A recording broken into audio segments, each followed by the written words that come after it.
अस्सलाम वालेकुम and welcome back with chapter number 6। और चैप्टर नंबर 6 में से पिछली वीडियो में मैंने अरिथमेटिको ज्योमेट्रिक प्रोग्रेशन एजीपी के बारे में बात की थी। मैंने अरिथमेटिको ज्योमेट्रिक प्रोग्रेशन के बारे में आपको समझाया भी था कि ये क्या होता है।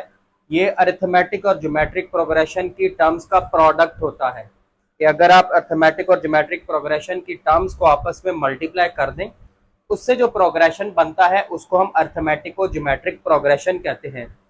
फिर मैंने उसकी nth टर्म का फार्मूला भी ड्राइव किया था।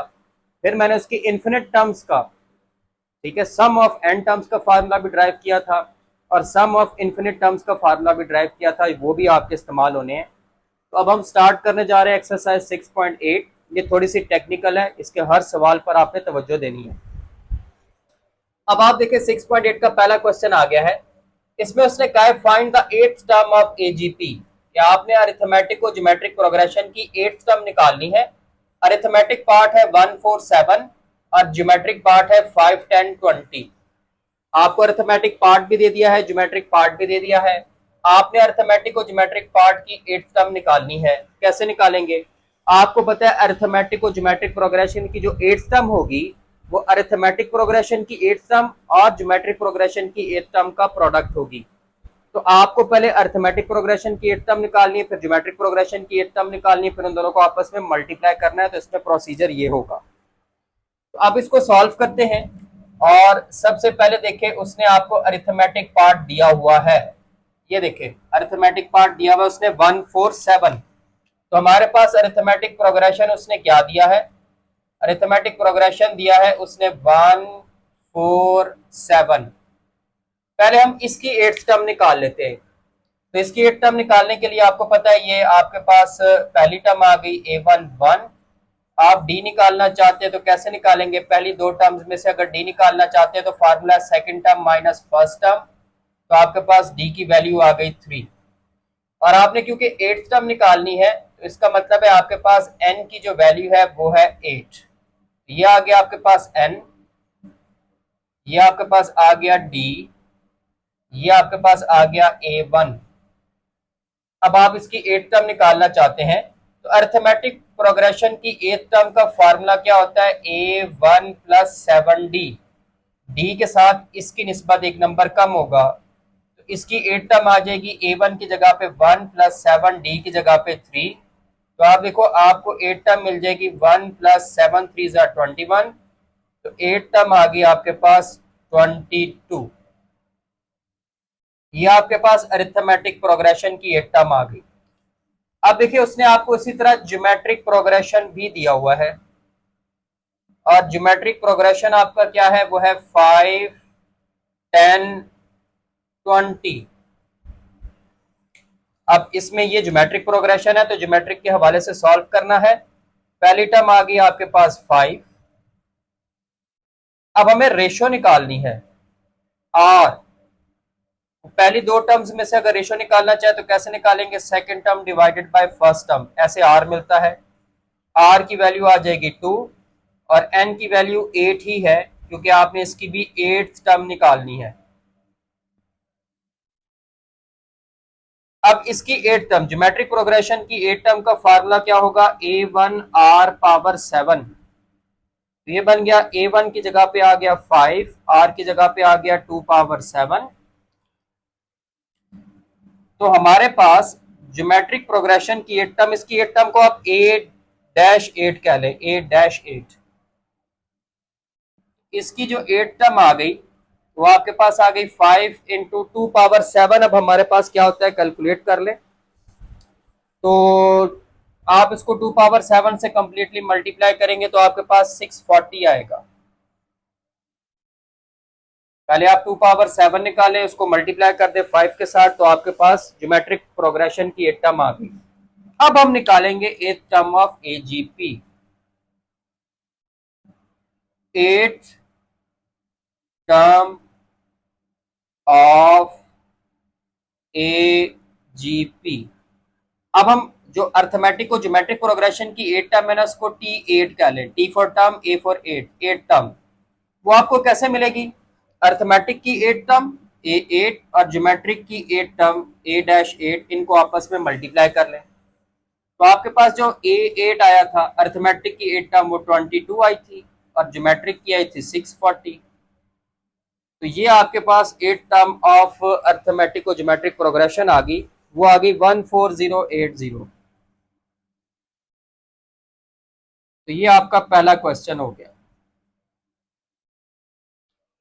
अब आप आ जाए दूसरे सवाल पे। दूसरे में कहता है जी आपने अर्थमेटिक और ज्योमेट्रिक प्रोग्रेशन की nth टर्म निकालनी है। अर्थमेटिक पार्ट दिया हुआ है 3 7 11, ज्योमेट्रिक पार्ट दिया हुआ है 2 6 और 18। बात फिर वहीं पर आ गई कि आपको अर्थमेटिक पार्ट भी पता है, ज्योमेट्रिक पार्ट भी पता है। आपने अर्थमेटिक और ज्योमेट्रिक पार्ट की nth टर्म निकालनी है। तो पहले आप अर्थमेटिक पार्ट की nth टर्म निकालेंगे, फिर ज्योमेट्रिक पार्ट की nth टर्म निकालेंगे, फिर दोनों का प्रोडक्ट ले लेंगे। तो अब आप देखिए आपके पास अरिथमेटिक प्रोग्रेशन उसने क्या दिया है।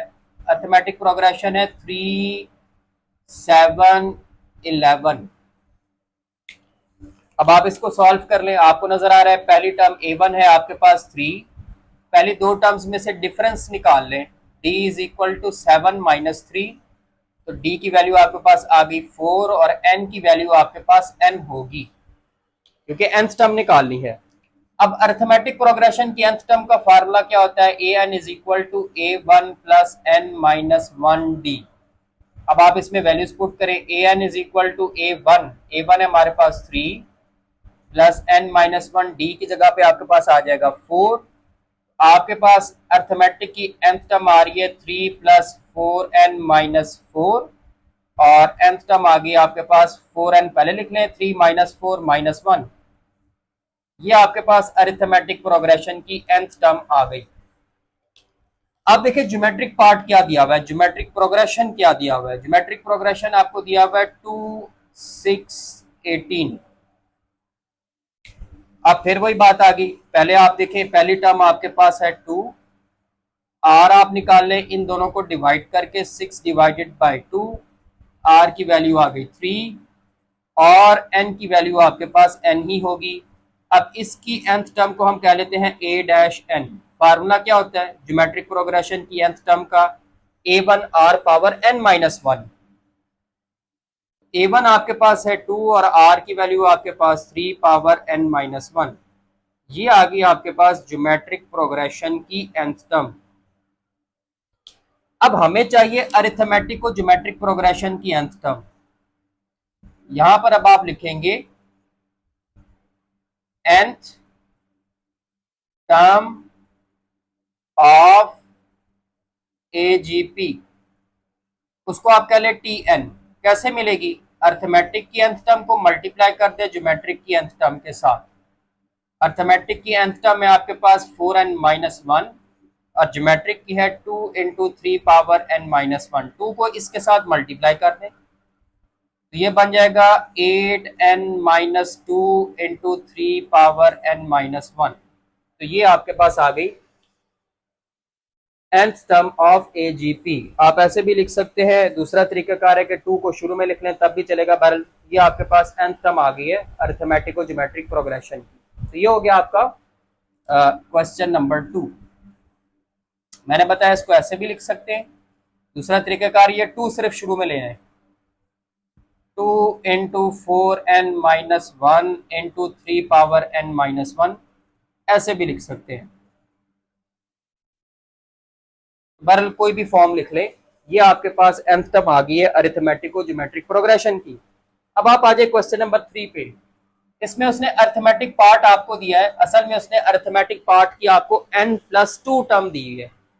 अरिथमेटिक पार्ट की n+2 टर्म है an+2 is equal to 2n+5 और ज्योमेट्रिक पार्ट की an-2 टर्म दी है 1/9 माइनस 3 पावर n।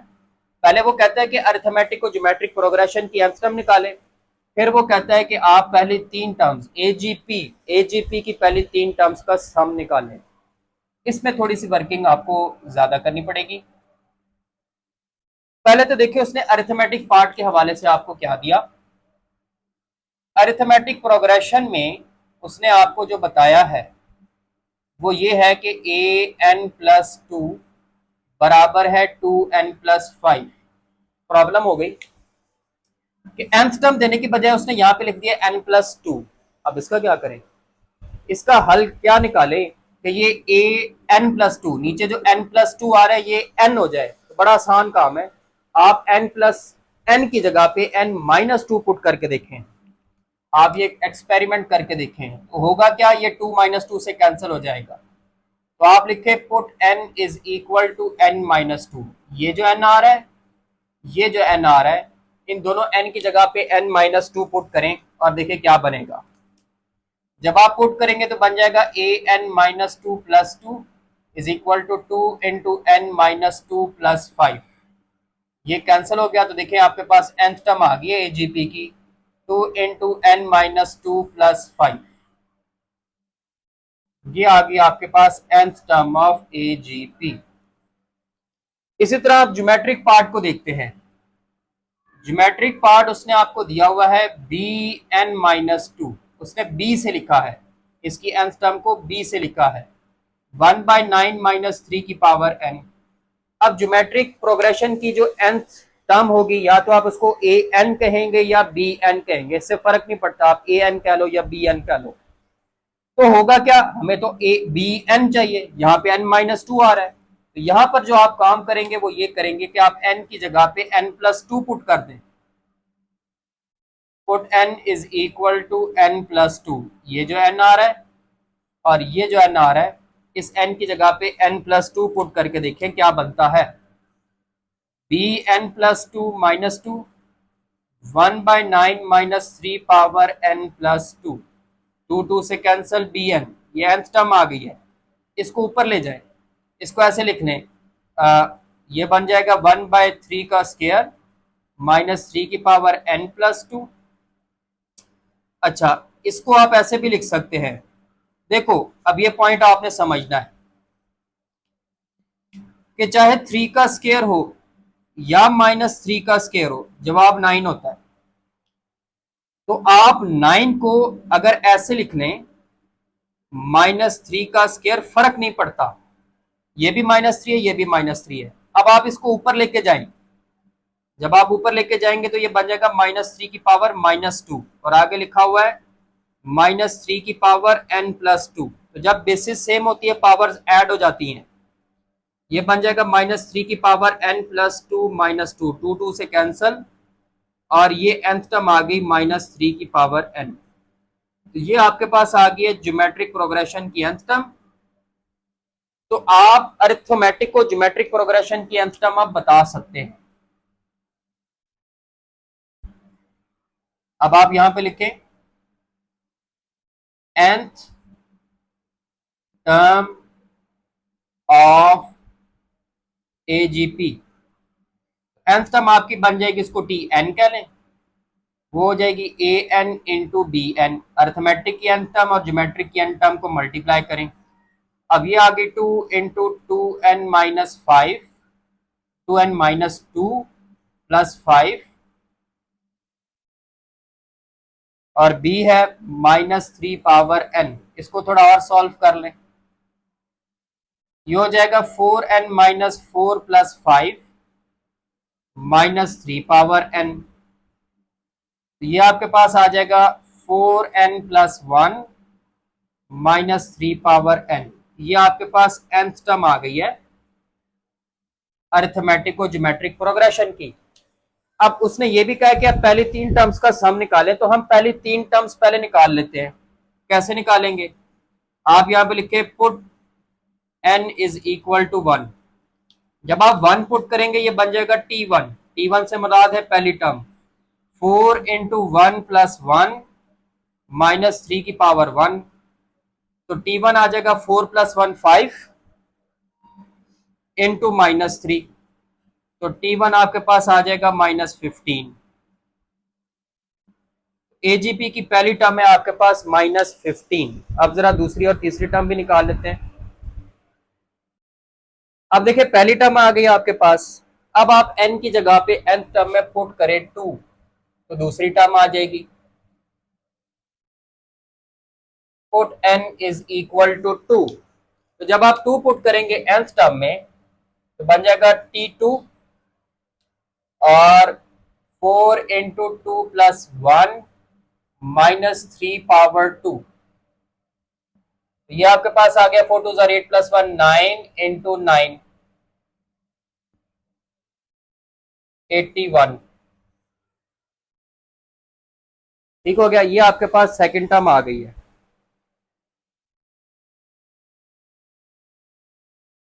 उसी तरह अब थर्ड टर्म निकाल लें, 4n+1। उसके लिए अब आप क्या लिखेंगे, पुट n = 3। अब जब आप 3 पुट करेंगे ये बन जाएगा T3, 4 × 3 + 1 -3 पावर 3, 12 + 1 13 × 27 -27। अब इनको मल्टीप्लाई कर ले, मल्टीप्लाई करेंगे तो आपको आंसर मिल जाएगा। मैं जरा एक मिनट एक चीज देख लूं। तो अब जब आप इनको आपस में मल्टीप्लाई करेंगे -351 आ जाएगा। अब आप सम ऑफ 3 टर्म्स निकाल सकते हैं, क्योंकि ये अरिथमेटिक प्रोग्रेशन की 3 टर्म्स आई हैं, T1 + T2 + T3। वो -15 + 81 -351, मेरे ख्याल से -285 आ जाएगा। तो ये जो सम ऑफ 3 टर्म्स है इसको आप S3 भी लिख सकते हैं। अब एक और चीज है कि एक पुराना जो वर्जन आया था बुक में, उसमें यहाँ पे n+2 लिखा हुआ है। जो एक बुक आई है जून वाली, उसके अंदर यहाँ पे an+1 लिखा हुआ है, an+1। अगर यहाँ पे an+1 है तो क्या तब्दीलियां आएंगी, वो इसी सवाल में देख लें आप। तो फिर यहाँ पर जैसे आपने n की जगह पे n-2 पुट किया है, यहाँ पर भी आपके पास क्या आ जाएगा, an+1, क्योंकि हमें an चाहिए, तो n की जगह पे आप n-1 कर देंगे। तो यहाँ पर भी आपके पास क्या आ जाएगा, -1 + 1, और यहाँ पर भी आपके पास आ जाएगा -1, यहाँ पर भी आपके पास आ जाएगा -1। एक तो ये फर्क पड़ेगा। फिर जब प्रोडक्ट निकालेंगे तो वहां पे 2 × 2n-2 जहाँ पे लिखा हुआ है, तो ये आपके पास बन जाएगा 2 × n-1 + 5। यहां पर भी तब्दीली आ जाएगी, बन जाएगा 2n-2 + 5, और यहां पर आपके पास आ जाएगा 2n + 3।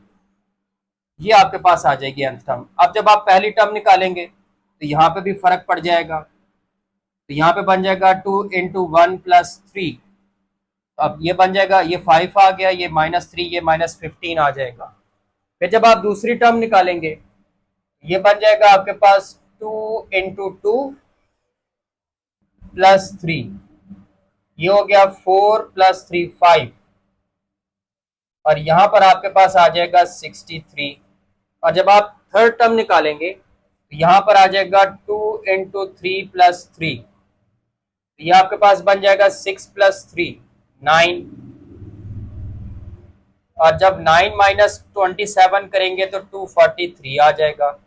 फिर जब आप सम निकालेंगे तो यहाँ पे फर्क पड़ जाएगा, यहाँ पर आ जाएगा 63, और यहाँ पर आ जाएगा -243, और फिर जब आप इनका सम निकालेंगे तो आंसर आ जाएगा -195। तो अब अगर सवाल में n-2 दिया हुआ है तो वो है, अगर n+2 दिया हुआ है इस पे तो उसका सोल्यूशन भी आ गया, और अगर यहाँ पे an+1 दिया हुआ है इसका सोल्यूशन भी आपके पास आ गया है। दोनों तरीकों से देख लीजिएगा। तो ये हो गया आपका क्वेश्चन नंबर 3।